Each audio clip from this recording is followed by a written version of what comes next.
pour mon pitch, j'aurai besoin de votre participation. Regardez les personnes qui vous entourent. Maintenant, essayons de considérer que ces personnes sont des cellules. Et oui, les mêmes cellules qui composent notre corps. Lorsqu'elles sont côte à côte, les cellules ont tendance à créer un lien entre elles. Dans notre cas, c'est comme si nous nous tenions la main. Et ceci permet de créer une harmonie entre nous. Ce lien se met en place grâce à des protéines.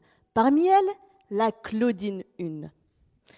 Parfois, des cellules, et donc quelques-uns parmi nous, je ne dirai pas lesquels, voudront perturber ce lien. Comment ? En plus de tendre la main, certains vont tendre le pied, l'épaule, le sourcil. Absurde, non ? Et si je vous disais que dans cette situation chaotique, ces rebelles peuvent devenir invincibles en se multipliant sans contrôle. C'est le cas des cellules du cancer colorectal. L'équipe dans laquelle j'ai développé ma thèse a découvert qu'au niveau de ce lien anarchique existait une protéine abondante, la claudine 1. Ah mais attendez, ce nom vous évoque quelque chose. Effectivement, nous l'avons vu. La claudine 1 peut être également présente au niveau des cellules saines. Revenons vers notre exemple.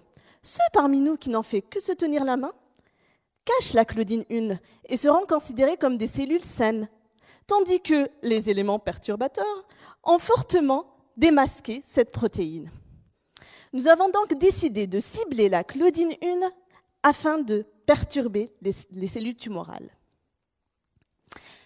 Notre stratégie s'inspire de notre système immunitaire. Je vous explique.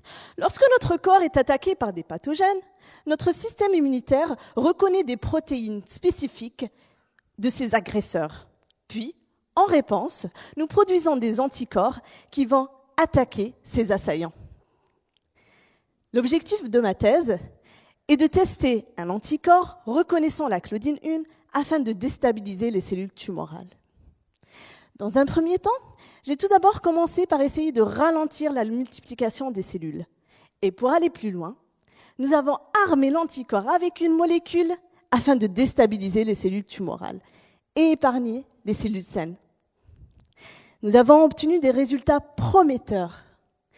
Et ces réussites m'encouragent à développer et à adapter ce traitement à d'autres types de cancers, afin qu'à terme, il soit accessible aux patients. Vous l'avez compris, les cellules tumorales ont besoin d'un lien chaotique afin d'être invincibles. Alors pourquoi ne pas s'en inspirer en créant notre propre lien ? Parce que seuls, nous sommes invisibles, mais ensemble, nous serons invincibles.